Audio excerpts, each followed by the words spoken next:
Yes, we are ready again, and welcome to Nexcom, represented by the CEO Rolf Adamson. I'll give the word to you, Rolf. So you have 20 minutes. Please go ahead. Thank you very much, Casper.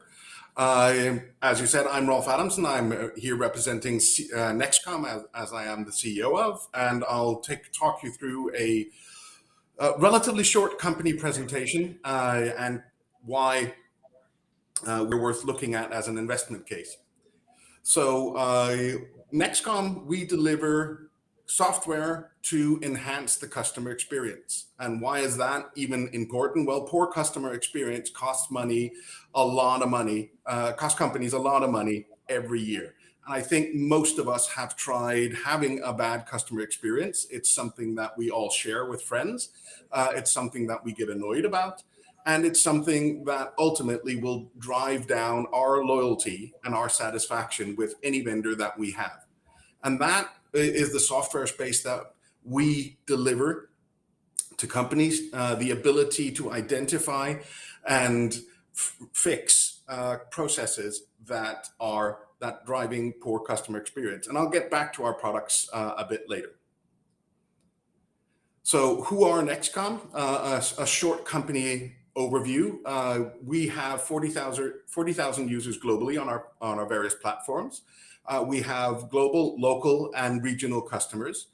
We're very proud to say we haven't had churn for more than 10 years now. We have recently launched our AI and machine learning solution. It went live at the first customer installation in January, and something that we developed last year. And I'll get back to why machine learning and AI is part of our portfolio when I get to our products. The first year of trading for us was 2021. We ended with a 65% growth. We have roughly 8 million DKK in annual recurring revenue, and we have roughly 27 million in deferred revenue in existing contracts with a annual recurring revenue that will go from the 8 million today, and the existing 8 million will grow to 9.5. We do have what we would call a couple of household names in our customer portfolio, and that is one of the reasons that we have the many users that we actually have, is that we do service customer centers who have either lots of staff or very, very many interactions. Our board consists of Torjus Gulstorff, who in his daily life, his daytime job is the head of sales for Thales, cybersecurity part of the French conglomerate. Pia Riese, who in her daily life is with NNIT as CFO, and Charlotte Enlund, who's recently joined the board in April at our recent shareholders meeting. And she comes to Nexcom with a lot of experience within digitalization, automation, software production, and in artificial intelligence. The management team, well, consists of myself, of course. We also have a CFO, Henrik Finzer, who's been CFO in a number of Danish companies. We have Gina Speakman, who's responsible for our no churn. She's responsible for the customer success team and responsible for re-signing and customer loyalty.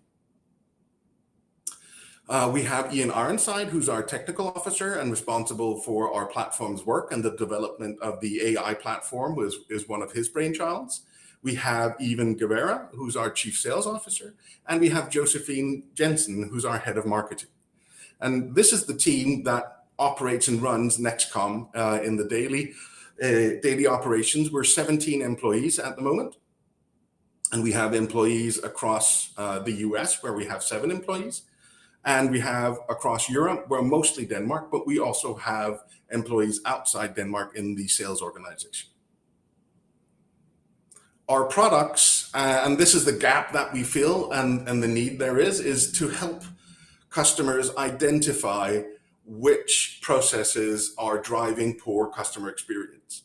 When you operate a large contact center, and I've had the pleasure several times in my life, you are operating contact centers who may or may not have hundreds of thousands, if not millions of contacts every year.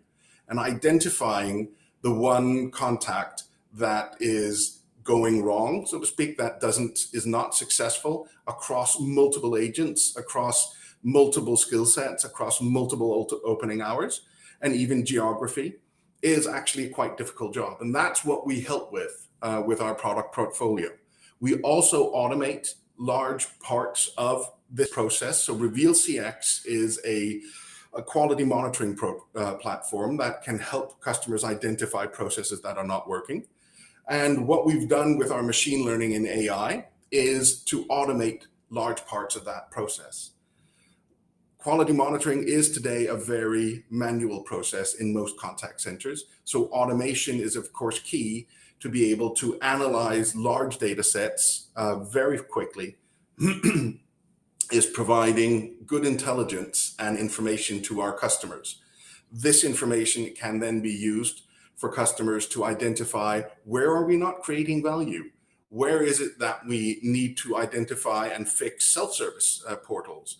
Where do we need to make sure that training material is up to date, or processes are up to date, knowledge databases are up to date, or systems need to change?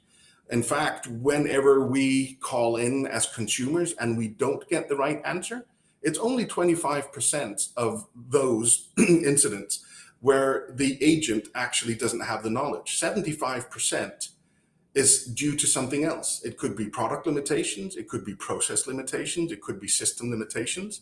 So trying to fix the agent is always a good thing, because you're addressing 25% of the problem, but you're only addressing 25% of the problem. We help companies address 75% of the problem.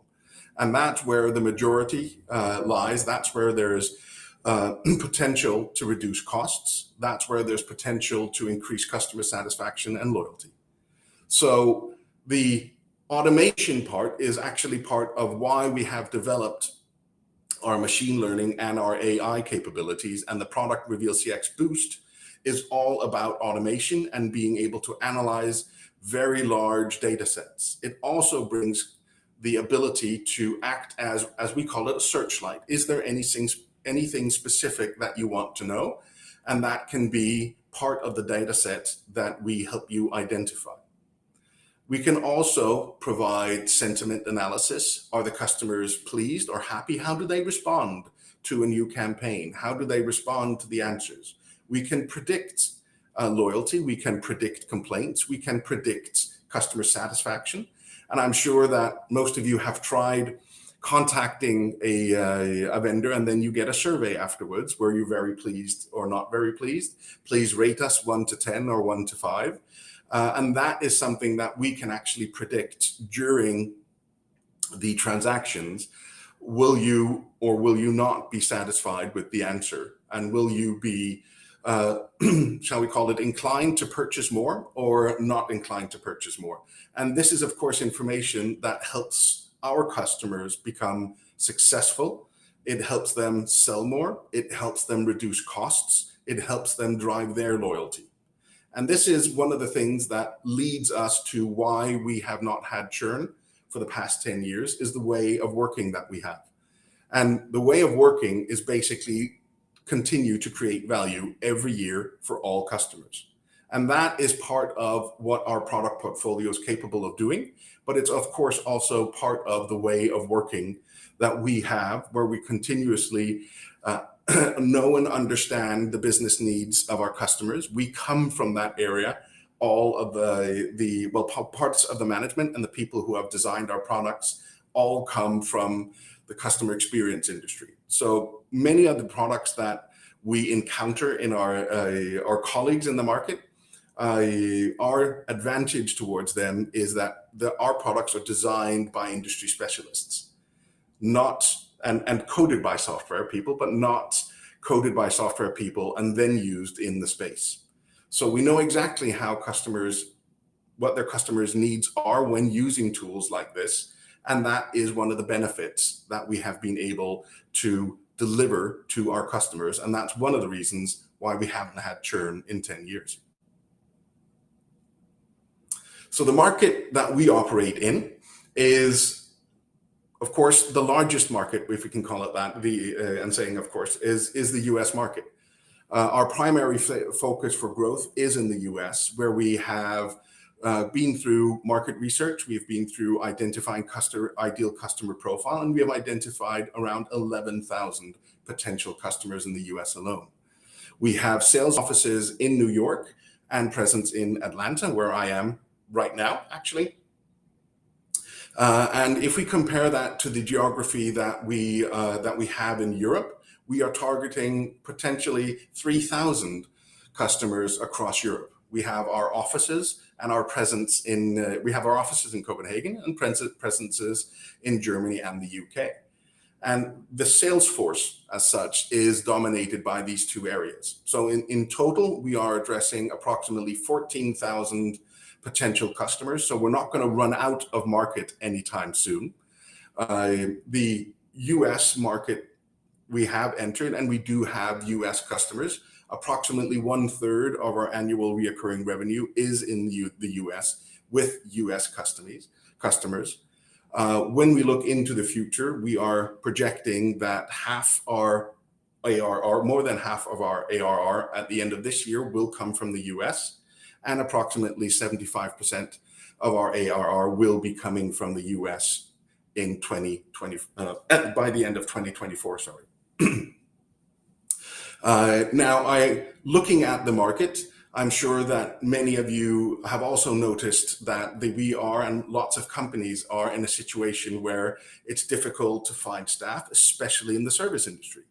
And our products actually fit into that narrative that many of the customers that we have and many of the potential customers that we have are struggling to get staff into their contact centers. The service industry has been hit hard by the Great Resignation. And that means that tools that help automate and reduce the need for staff are being sought after as we speak. Tools that automate and bring business intelligence automated to companies of understanding the customer experience and where they can reduce costs are always on the agenda, but even more so when they're not able to, shall we say, plug the hole by recruiting enough people in their contact centers. And being in the US, I'm exposed to quite a large amount of advertisement for jobs in the service industry. And just opening up any type of web page, you'll see job advertising, you'll see companies offering bonuses to start in their contact centers. And it's really something that's top of mind for many, many companies at the moment. How do we reduce volumes? How do we automate? How do we try and compensate for the lack of staff that there actually is? So the marketplace for us is not only large, it's also looking at tools like this. And before that question will come, our typical competitor. Well, actually, our typical competitor in the market is homegrown tools.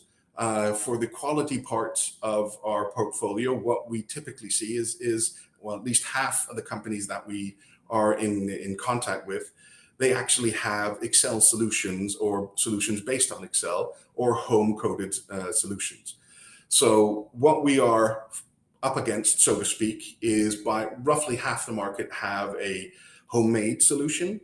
The other half of the market are split into two, where they are working with other large companies where it's part of another product suite. It's not specialized software. And the last is other specialized software tools. And that is the breakdown of the market and our competitive situation, as short as I can do it. I'm trying to stay on time, Casper. I know you'll be appreciative of that. Now, looking at Nexcom as, shall we call it, an investment case. Now I'm making a little pun on our friends in Carlsberg. It's maybe the cheapest SaaS stock in share in Denmark at this moment in time. This was when the market was closed the other day when I was making the presentation. Our share price was 239. I know it's been moving around since. But if we look at the share, it's actually traded considerably below what the other share prices are compared to Danish SaaS peers, and in general below the stock market. Now, with the 239, we have a market value of 26 million, which is actually less than our deferred revenue is until 2024. We do have 8 million in annual recurring revenue, and we did produce a 65% revenue growth in 2021.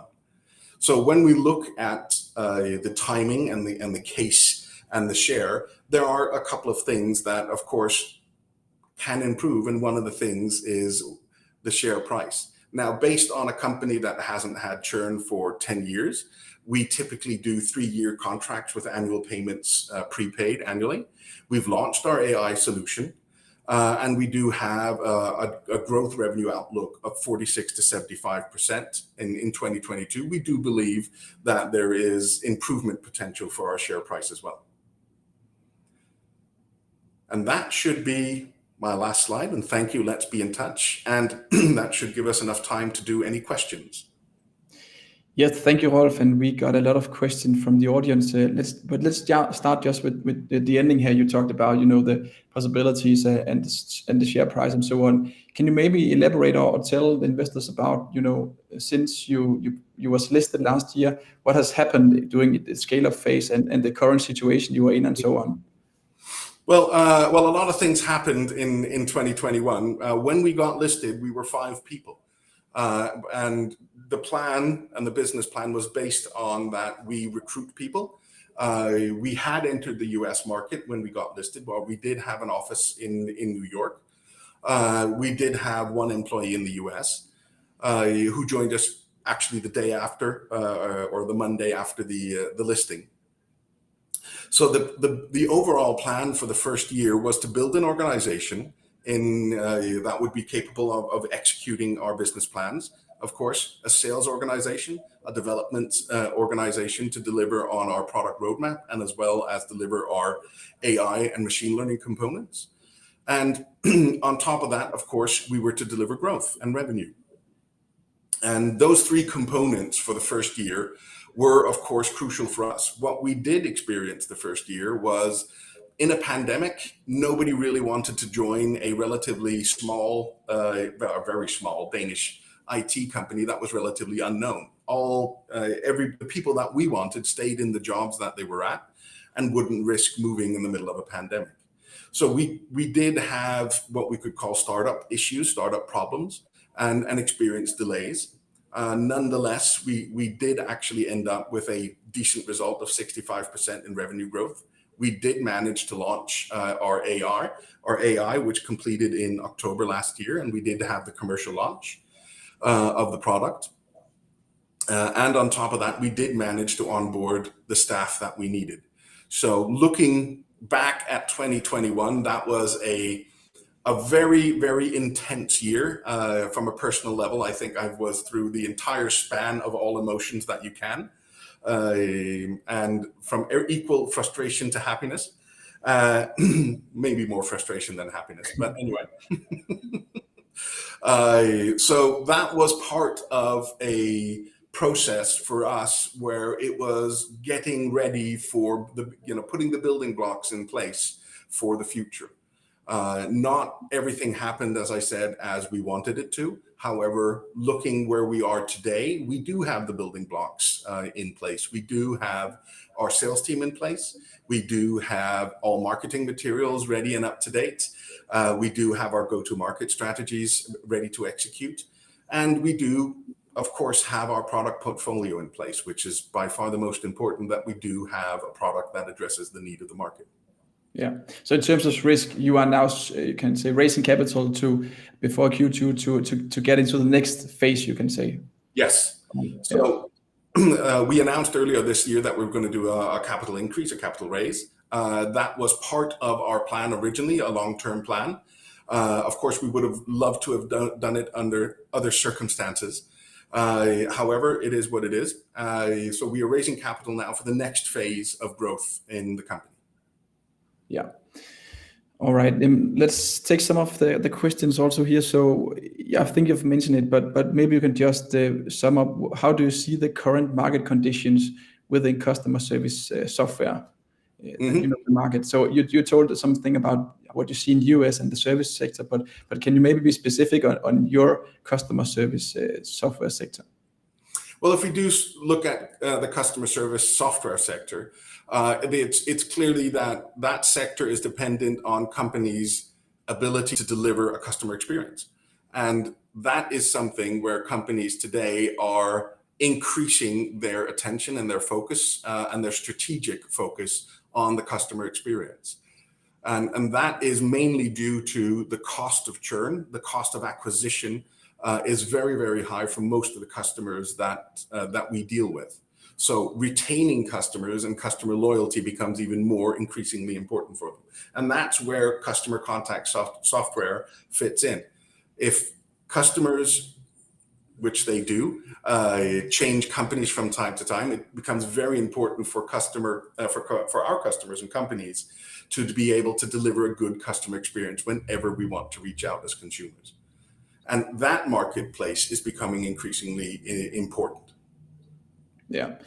There are also some questions about how you penetrate the US market. So do you have enough use cases? And in relation to that, will you maybe go after smaller customers in the future to get, you can say, or use partners to bring up the numbers of customers and get the references and so on for the next customers?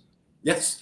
Well, we can say some of the use cases that we do have in the US are household names. So a name like Groupon is a very well-known name in the US. Probably also many on the call would recognize the name. We also have use cases within health insurance. We also have use cases within healthcare. We also have use cases within realty and property management, service, the service sector again, facility management. So we do have use cases in the US. Now, do we have enough? I would always love to have more, but we have enough to open the doors that we want to open. And don't get me wrong, I love large customers and have household names on brands attached to our company. Which CEO doesn't? But our market is not dominated only by household names. So what we do try to do is target smaller companies with the use cases of the well-known companies. There are far larger, smaller companies out there than large ones. Of course, the large ones are very attractive, but we all know it takes time to land a whale. Whereas the smaller companies, we can be in the situation where we can onboard more customers because they're simply smaller. They have other requirements. It's a different process when we talk to them. So we try and use the use cases that we have to address other parts of the market. Perfect.